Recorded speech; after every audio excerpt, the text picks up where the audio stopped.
She had always moved like a shadow, even as a child growing up on a small farm in rural Montana.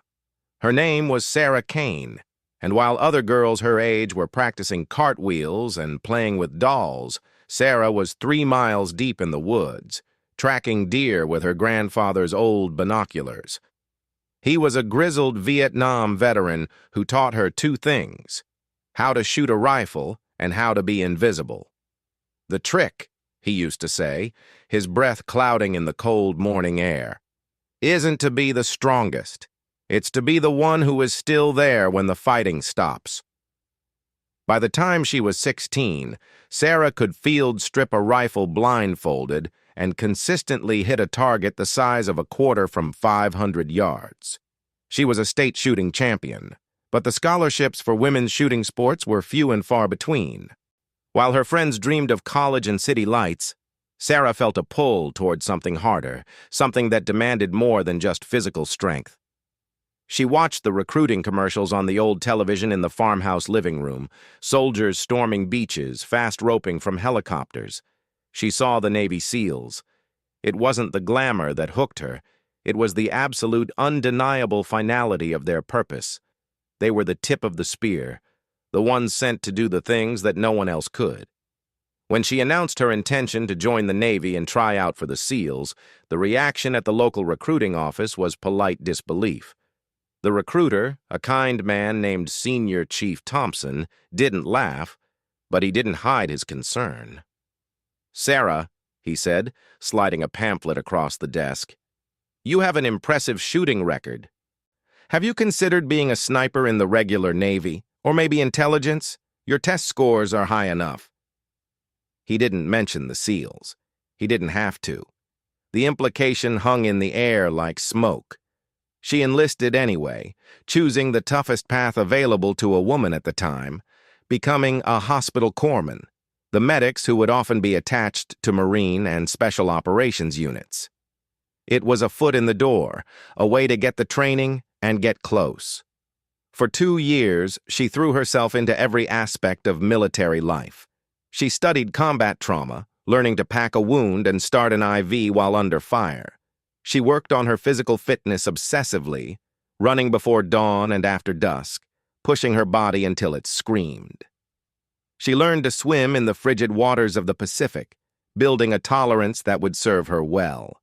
She was quiet, professional, and utterly relentless. People noticed, but they still didn't understand. The day she submitted her package for basic underwater demolition/SEAL training, BUD/S, was the day the whispers turned into open hostility. The training pipeline, infamous for having one of the highest attrition rates in the U.S. military, was a crucible designed to break the weak and the unlucky. It was a place where the instructors, the white mice in their brown shirts, thrived on finding a student's breaking point and then pushing them past it. Sarah stood on the grinder, the massive concrete parade ground at the Naval Special Warfare Center in Coronado, surrounded by 300 of the fittest, most competitive young men in the country. She was the only woman in her class. She could feel the weight of their stares, curiosity and disdain and outright mockery. The first few weeks were a blur of cold water, sand, and constant, gut-wrenching physical exertion. They ran miles in soft sand, carried inflatable boats over their heads, and did hundreds of push-ups and flutter kicks until their muscles quivered and cramped. The instructors screamed in their faces, coating them in sand and surf, reducing them to a primal state of survival. The men around her began to drop like flies, ringing the bell 3 times to signal their withdrawal from the program. They quit because of torn muscles, broken bones, and broken spirits. Sarah kept going. It was during Hell Week, the infamous 5.5-day stretch of continuous training with a maximum of 4 hours of sleep, that the open mockery began. Her boat crew was exhausted, freezing, and miserable. Night they were struggling to carry their heavy IBS boat through the surf zone, and Sarah, though strong, was straining under the weight. One of the crew, a muscular former college football player from Texas named Mike the Tank Harrison, snapped. He dropped his corner of the boat, letting the full weight shift onto the others. "This is bull!" he roared, his voice cracking with fatigue. "We're gonna fail because we've got dead weight. Women don't become SEALs. Why are you even here wasting our time?" The other guys in the crew, cold and desperate, looked away, too tired to argue, their silence a form of agreement. Sarah said nothing. She just braced herself against the fiberglass, the cold water lapping at her waist, her face a mask of stone. The instructors watched from the beach, their expressions unreadable. They saw the conflict. And they saw her silence. They didn't intervene. That was the point. Sarah didn't argue. She didn't have the energy for words, and she knew that words were useless anyway. She just took the extra weight. For the next 3 hours, as they paddled through the freezing, choppy water, she pushed harder than she ever had in her life. Her muscles screamed, her hands were blistered and raw, but she refused to let the boat slow down. When they finally beached the boat and were ordered to do more exercises, she stood at attention, shivering uncontrollably but with her eyes fixed forward. Mike shot her a look of pure contempt, still blaming her for his own weakness. She didn't meet his gaze. She just waited for the next order. The moment was a seed, planted in the soil of hardship. It would take years to grow. And the brutal haze of Bud/S eventually ended. Sarah, against all odds and predictions, graduated. She was one of only 32 left from her original class of 300. The men who had mocked her, including Mike the Tank Harrison, were long gone, having quit or been washed out during Hell Week. Mike had rung the bell just 2 days after his outburst, his body broken, but his pride even more so. Sarah never mentioned the incident. It was irrelevant. She had a new goal now, the sniper pipeline. While her fellow New SEALs celebrated their trident pins, she was already studying. The SEAL Sniper Course is considered one of the most advanced and difficult military sniper training programs in the world. It isn't just about shooting. It's about fieldcraft, stalking, estimating wind, judging distance with the naked eye, and, most importantly, the psychology of taking a life. It demands an almost superhuman level of patience and emotional control. Sarah found her niche. The long, silent stalks through the California brush were a more extreme version of tracking deer with her grandfather. The complex math of ballistics was a puzzle she relished solving. While her male counterparts often relied on bravado and aggression, Sarah relied on stillness and observation. Her instructors, hardened veterans of multiple combat tours, noted her unique ability to become one with the terrain. She could sit in a ghillie suit for 18 hours without moving more than an inch, her breathing so slow and shallow she seemed catatonic.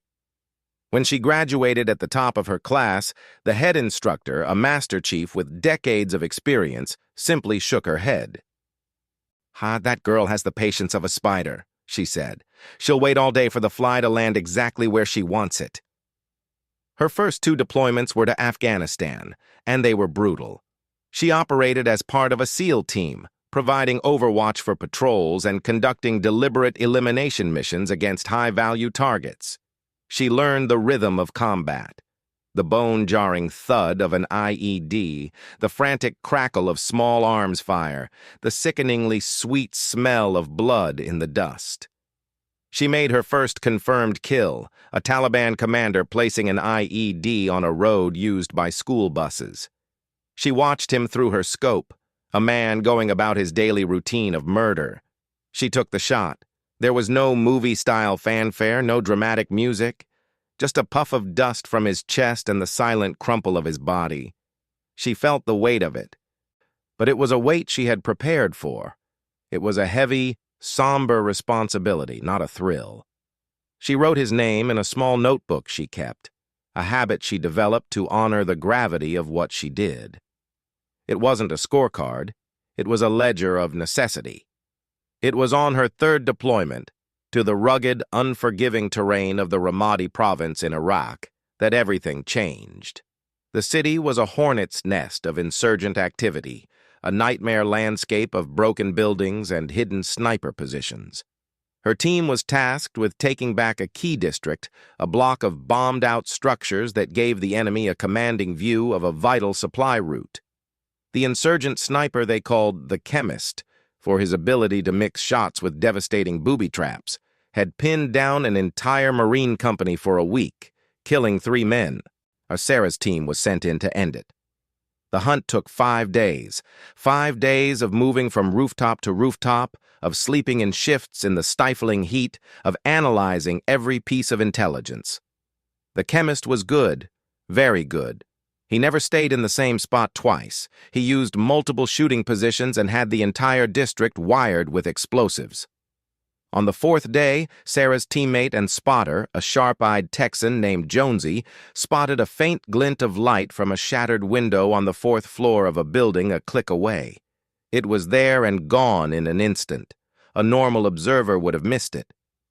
"You see that?" Jonesy whispered. Sarah had seen it. "Yeah," she breathed, her eye pressed to the scope. "He's testing us." They had found his pattern. He wasn't just shooting from random spots, he was circling back. Using the same areas but different windows, different floors. It was a chess game, and Sarah was starting to see the board. That night, under the cover of darkness, she and Jonesy moved. They crossed the kill zone, a wide, rubble-strewn street that was zeroed in by at least a dozen enemy positions. They moved like ghosts, inch by inch, freezing at every sound. They made it to a building adjacent to the Chemist's suspected hideout. It was a structural nightmare, half collapsed, but it offered a unique vantage point.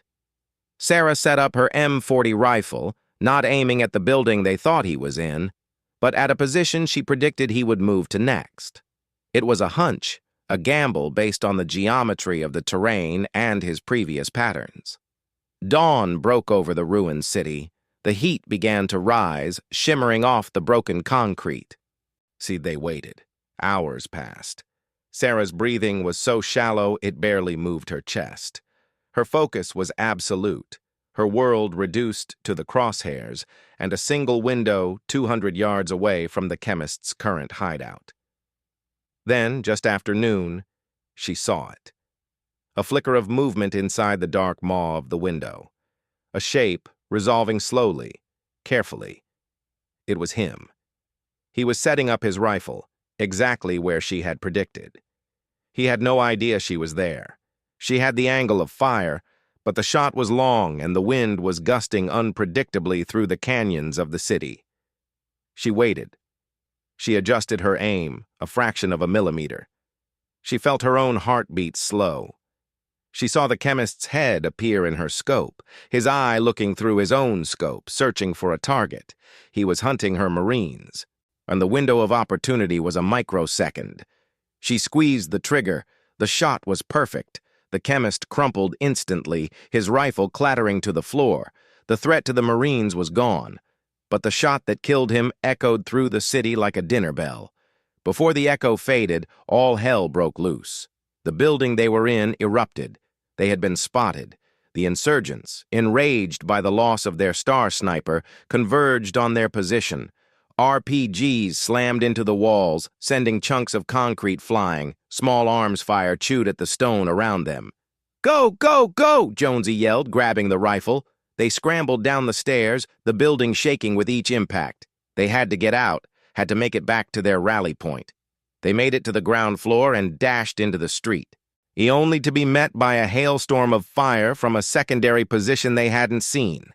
Sarah and Jonesy dove behind a burned-out truck, bullets pinging off the metal. They were pinned. They could hear the insurgents shouting, moving to flank them. They were trapped, with no immediate support and limited ammunition. Sarah looked at Jonesy. His face was pale, but his eyes were calm. "This is a hell of a spot, Sarah," he said, a grim smile on his face. Sarah didn't reply. She was already scanning, assessing. Her mind was clear, utterly devoid of fear. She saw a narrow alley, a possible escape route, but it was covered by the insurgents' flanking team. They couldn't run. They had to fight.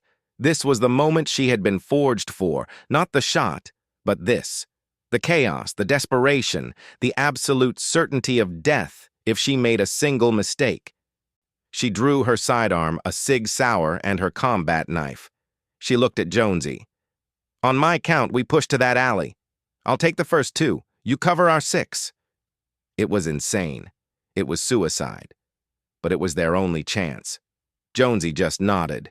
3, 2, 1, go! They burst from behind the truck. An insurgent rounded the corner, his AK-47 raised. Sarah didn't even think. Her body moved on pure instinct, the result of thousands of hours of training. She fired twice, center mass, and he went down. She didn't stop moving.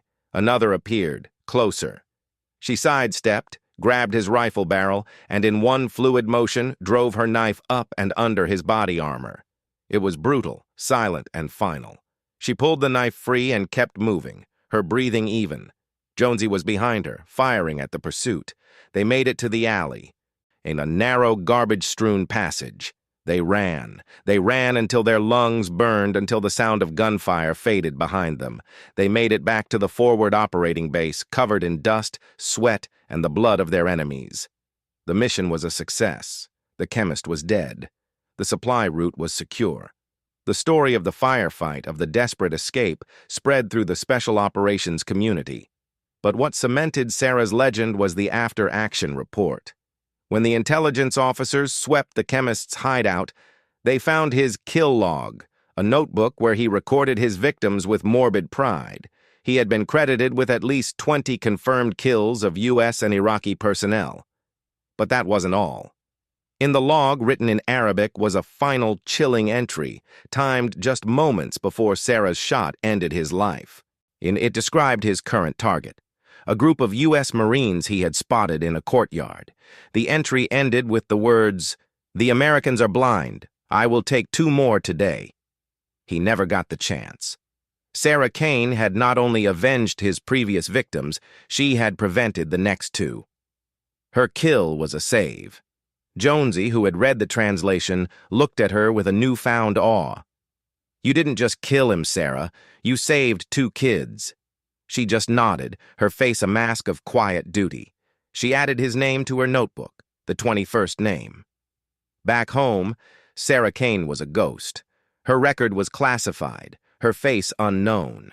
She was a chief petty officer, one of the most highly decorated yet completely anonymous warriors in the U.S. military. She had a small apartment in Virginia Beach near the base, filled with books and a single framed photo of her grandfather. She didn't talk about her work. When people at a bar asked what she did, she'd say she was in logistics. It was easier that way.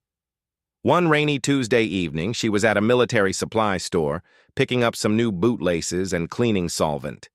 She was in civilian clothes, jeans, and a plain black t-shirt, her hair pulled back. A group of young SEAL trainees, freshly graduated from Bud/S, were in the store, buying gear and talking loudly, their voices filled with the swagger of new accomplishment. They were young, fit, and eager to prove themselves. They were the new tanks. One of them, a burly kid with a linebacker's build, noticed her looking at a rack of tactical knives. He nudged his buddy. "Look at that," he said, loud enough for her to hear. A lady shopping for knives, probably buying one for her boyfriend." His friends laughed. Sarah ignored them, calmly testing the edge of a K-bar on her thumb. The burly kid, fueled by beer and bravado, walked over. "You know what that's for, sweetheart?" he said, a smirk on his face. "That's for killing people. It's a SEAL knife. Women don't become SEALs." He gestured to the trident pin on his cap. "We're the real deal. This is a man's world." Sarah slowly placed the knife back on the rack. She turned to face him, her expression completely neutral. She was shorter than him, smaller, and utterly calm. The other guys in the store fell silent, sensing a shift in the air. The burly kid, Mike's spiritual successor, puffed up his chest. "What, you gonna tell me your boyfriend is a SEAL? Your brother?" Sarah looked him in the eye. so there was no anger in her gaze, just a profound, unsettling stillness. It was the look of a predator assessing something that posed no threat. "No," she said, her voice soft, but it cut through the silence like a razor. "I don't have a brother." The kid laughed, but it was forced. "Then what? You think you could handle it? Bud/S would eat you alive in the first hour?" Sarah reached slowly into her jacket pocket. She pulled out a worn leather wallet and flipped it open. Inside was her military ID, and next to it, a small, unassuming gold pin, a trident. But it wasn't just any trident. It was adorned with a special device, a sniper's cross rifles, signifying her qualification as a SEAL sniper. The room went absolutely silent. The burly kid's face drained of color. He stared at the pin, then at her face, trying to reconcile the quiet woman in front of him with the image of what a SEAL sniper was supposed to be. Sarah's eyes never left his.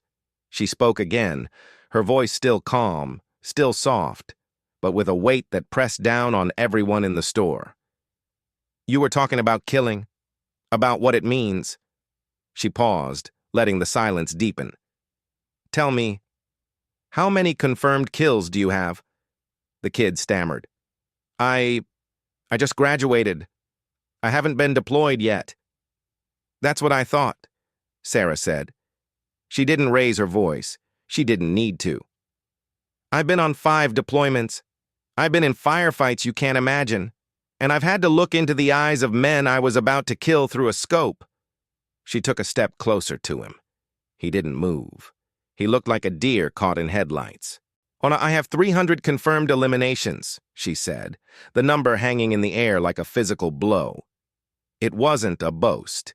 It was a statement of fact, a revelation of the immense invisible burden she carried.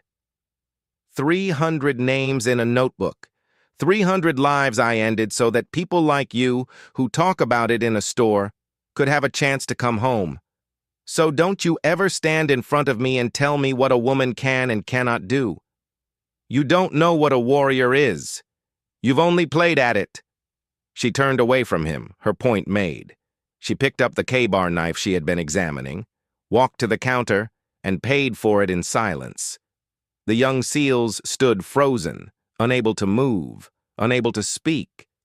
The burly kid just stared at the floor, his face burning with shame. As she walked out the door into the rain, she paused and looked back over her shoulder. Her gaze fell on the kid, and for a brief moment her expression softened, just slightly. It wasn't forgiveness. It was pity. "Good luck on your first deployment," she said. "You're going to need it." And then she was gone, swallowed by the rain and the night, a ghost once more. The store was silent for a long time.